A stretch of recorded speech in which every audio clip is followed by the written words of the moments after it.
Hello everyone. In this tutorial we are going to show you a two-port measurement. Remember to wear the anti-static wristband and never to touch the port without the anti-static wristband. Let's start off with the measurement. The analyzer is pre-calibrated from 500 MHz to 3 GHz. You can watch the video of two-port vector analyzer calibration. We have with us a 3-port device known as the directional coupler. As you can see, the input is on the left side when the output is on the right side, and we have another output on the bottom. Hence, this forms a 3-port microwave device. Let's start off by connecting the cable to the input port. We connect port number 1 to the input side and port number 2 to the right hand side.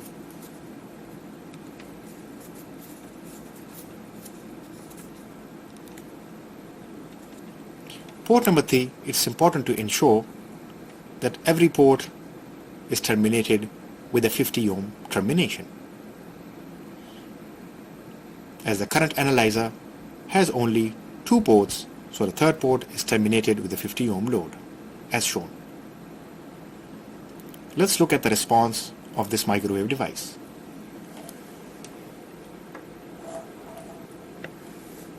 As you can see, we have selected S11 and the response of S11 is minus 10 dB in the whole bandwidth from 500 MHz to 3 GHz.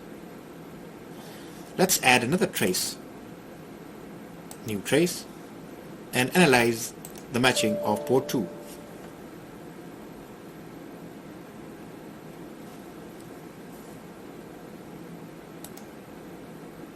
As you can see that the output port is also matched below minus 10 dB. Now we look for the transmission response from port number 1 to port number 2. For this purpose, you can click on the trace and select S21.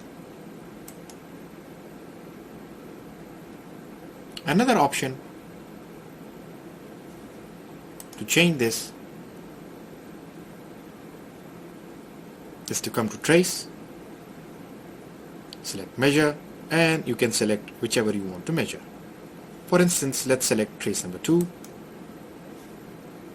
to trace, measure, and we can select S12. So as you can see, the directional coupler works in a bidirectional manner. Throughout the band from 500 MHz to 3 GHz, you can see that the response is around minus 0.8 decibels. You can ensure this by selecting the marker,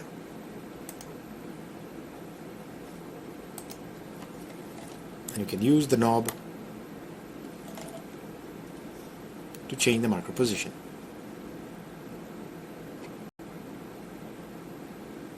You can see on the top corner of the screen, throughout the band, the insertion loss or the transmission loss from one port to another port is around minus 0.8 dB, and on the extreme right side it can go up to minus 1.5 dB. Now let's analyze the output on the third port. For this purpose, you need to disconnect the termination from output port 2 and connect the cable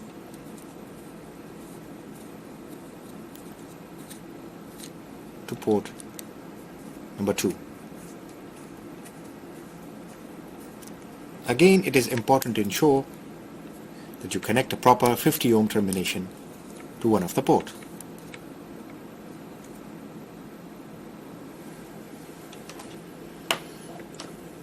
As you can see that the response is around minus 13 dB now. This shows that the splitter operates in 1 ratio minus 13 dB.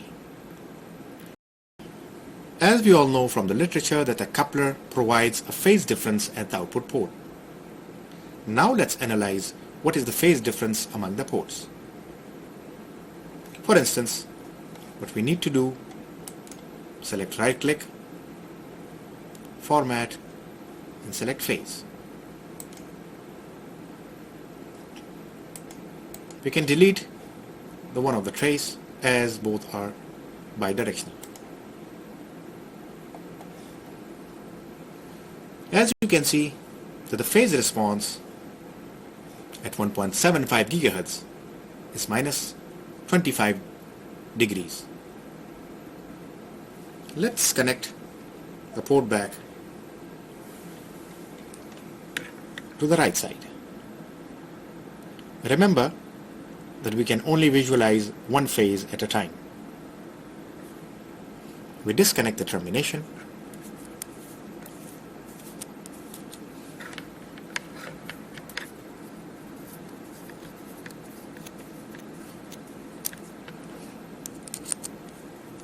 and connect the port to the right side.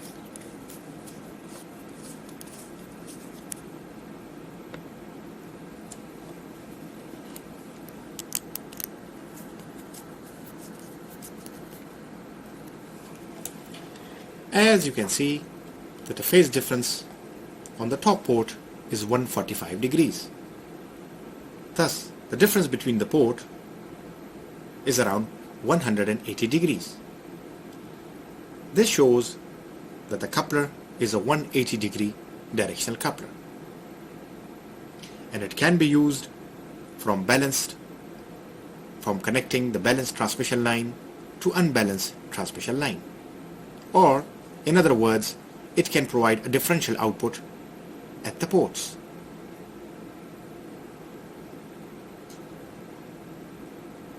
So in conclusion, what we have seen is that we have characterized a hybrid coupler that has a 180 degree phase difference at the port, and it can split the signal by the ratio of 1 ratio minus 13 dB.